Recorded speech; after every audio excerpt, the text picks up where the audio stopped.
এখন আমরা সমাধান করব 6 নম্বর অঙ্কটা সমাধান করব। চলো 6 নম্বরটা সমাধান করি।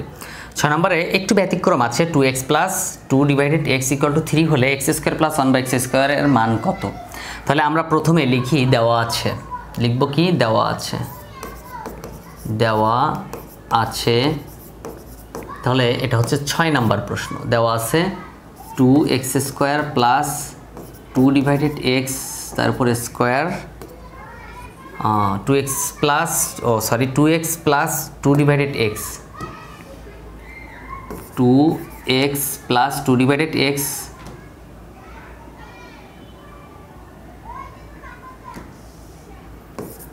2x প্লাস 2 ডিভাইডেড x হলে আমাদেরকে প্রমাণ করতে হবে x square plus 1/x square.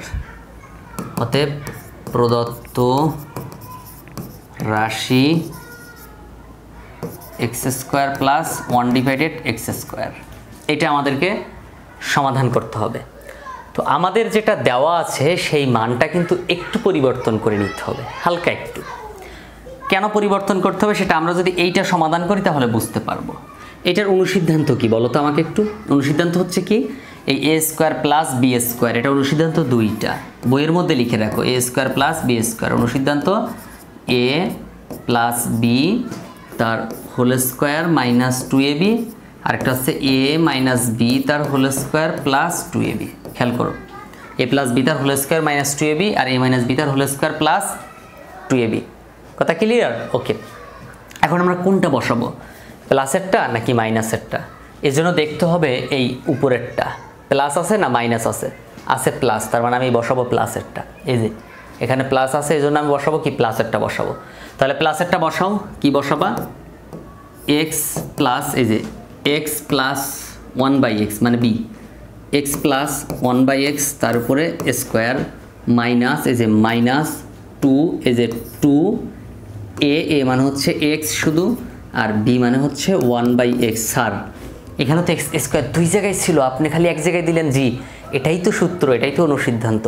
এক জায়গায় হয়, দেখো এখানে দুই জায়গায় ছিল কিন্তু এটা হয়েছে কয় জায়গায়? এক জায়গায় হয়েছে, তাই না? ওকে, তাহলে এখন দেখো তো আমার এখানে দরকার x প্লাস 1/x এর মান, তাহলে আমি এখানে বসাইতে পারবো, এটা তো কাটাই যাবে। তো x প্লাস 1/x তো এখানে দেওয়া নেই, আছে কি 2x প্লাস 2/x।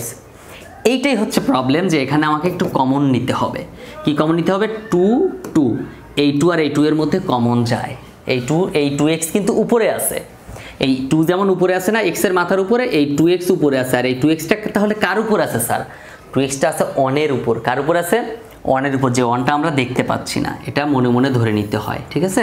মনে মনে ধরে নিতে হয়। ক্লিয়ার? তাহলে এখন তুমি 2 কমন নাও। তো 2 কমন নিলে কি থাকে এখানে? 2 কমন নিলে এখানে থাকে x, তাহলে এখানে লিখো x, এই যে প্লাস, এই যে প্লাস, এখান থেকেও 2 কমন নাও, তাহলে থাকে 1, এখানে থাকে কি x, এই যে x।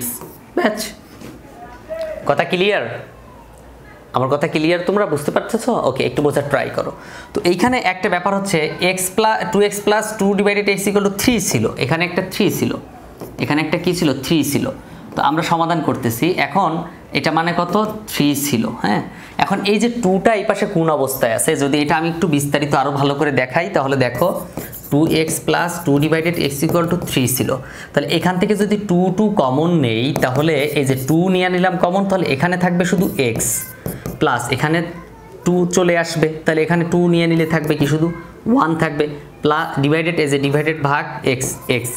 হ্যাঁ, তারপর ইকুয়াল টু 3। এখন তুমি আবার এখান থেকে এই 2টা বাম পাশে গুণ অবস্থায় আছে, সবার সাথে কি অবস্থা আছে? গুণ অবস্থায় আছে। তাহলে ওপাশে গেলে কি হবে? ভাগ হবে। তাহলে এখানে থাকে কি x plus 1 divided x equal to 3 ভাগ 2 হবে। দুইটাই পাশে এসে কি হবে? ভাগ হয়ে যাবে। তাহলে আমরা x প্লাস 1/x এর মান কত? 3/2 পাইলাম না? 3/2 পাইলাম না? দেখো তো x প্লাস 1, এই x প্লাস 1/x এর মান, এই x প্লাস 1/x এর মানটা আমরা এখানে বসাবো। এই জন্য আমাদেরকে এটা এই দেওয়া আছে লিখে সমাধান করে নিতে হবে, ঠিক আছে? যেটা এখানে আমি লিখতে গেছিলাম, হ্যাঁ জায়গা ধরবে না, তো এই জন্য আমি এখানে বুঝাই দিলাম জিনিসটা, ঠিক আছে? এখন দেখো x plus 1/x equal to কত? 3/2, 3 ডিভাইডেড 2। তাহলে 3 ডিভাইডেড 2 লিখে দাও, মাথার উপরে স্কোয়ার ছিল, স্কোয়ার বসাও, মাইনাস 2, এখানে তো x কাটা যায়। তাহলে 3 এর উপরে স্কোয়ার করলে 3 × 3 = 9, 2 এর উপরে স্কোয়ার করলে 2 × 2 = 4, এই যে মাইনাস 2। কথা ক্লিয়ার? এবার দেখো এখানে আমরা কি করব, লসাগু করব। এখানে 4 লসাগু করো, এই 9 এর নিচে 4, 2 এর নিচে 4, 4 লসাগু করো। তাহলে 4 যদি তুমি লসাগু করো, খেয়াল করো এই 4 কিভাবে আন্দাজে লসাগু করলা, এই 2 এর নিচে কিছু নাই, তার মানে কি আছে, একটা 1 আছে। 4 1 4 হয়েছিল, এই 4 কে 4 দ্বারা ভাগ দাও, তাহলে কত হয়, এই লসাগু 4 কে এই হর 4 দ্বারা ভাগ দাও, তাহলে 4 কে 4 দ্বারা ভাগ দিলে 1 হয়, সেই 1 উপরেরটার সাথে গুণ করো, 9 1 কে 9 মাইনাস, এই যে মাইনাস। আবার সেম ভাবে চিন্তা করো, 4 কে 1 দ্বারা ভাগ দাও, হর 1 দ্বারা ভাগ দাও, তাহলে 4 কে 1 দ্বারা ভাগ দিলে 4 হয়, সেই 4 2 এর সাথে গুণ করো, 4 2 8, এই যে মাইনাস মাইনাস 8, এই মাইনাসটা বসে গেল। তাহলে 9 থেকে 4 গেলে, 9 থেকে 8 গেলে, হ্যাঁ 4 2 8 হয়েছে, 9 থেকে 8 গেলে 1 ডিভাইডেড 4, তাহলে 1 ডিভাইডেড 4 হচ্ছে এখানে অ্যান্সার। 1 ডিভাইডেড 4 কি অ্যান্সার। বোঝার ট্রাই করো একটু, না বুঝলে আমাকে আবার কমেন্ট করবে কোথায় বুঝো নাই, ঠিক আছে? আর না হলে স্ক্রিনশট দিয়ে আমাকে হোয়াটসঅ্যাপ পাঠাতে পারো, আমার অনলাইন ব্যাচে ভর্তি হয়ে যাও। হ্যাঁ, এই ধরনের অঙ্ক মানে একটা অঙ্ক দিয়ে কীভাবে 15টা 20টা সমাধান করা যায়, হ্যাঁ সেটা একদম সহজ টেকনিকে শেখাই। সো অনলাইন ব্যাচে যত দ্রুত পারো ভর্তি হয়ে যাও, ভর্তি হতে পারলেই কিন্তু তুমি জিতে যাবে, ঠিক আছে? তো দেখা হচ্ছে পরবর্তী ক্লাসে।